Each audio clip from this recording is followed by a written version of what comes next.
এ কি মালিক, আমাকে ক্যামেরার সামনে নিয়ে এইভাবে দেখানোর কি আছে? আমার নাম যে কোকা কোলা সেটা সবাই জানে। আরে মালিক, তুমি আমাকে পার্টিতে ঢাললে কেন? তুমি চাইলে তো আমাকে বোতল থেকে খেতে পারতে। মালিক, আজকে আমাকে কুচি কুচি করে কাটো তো। আরে মালিক, আমি ফ্যাক্টরিতে যেরকম ছিলাম তুমি দেখে আমাকে সেরকম বানিয়ে ফেলেছো। আচ্ছা মালিক, তুমি আমার ভিতরে কোকা কোলাগুলো খেলে না কেন?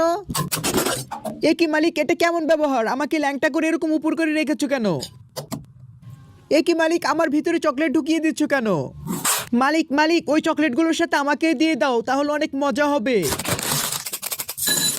আরে মালিক, শুধু কি চকলেট দিলেই হবে? একটু ক্রিমও তো দিতে হবে। বাস বাস মালিক, হয়ে গিয়েছে, আর ক্রিম দিতে হবে না। মালিক সাবধানে বের করো কিন্তু, তা না হলে আমি নষ্ট হয়ে যাব। ও আচ্ছা মালিক, তার মানে তুমি চকলেট কোকা কোলা বানালে। আর হ্যাঁ বন্ধুরা, কোকা কোলা চকলেটটি তোমাদের কাছে ভালো লাগলে একটা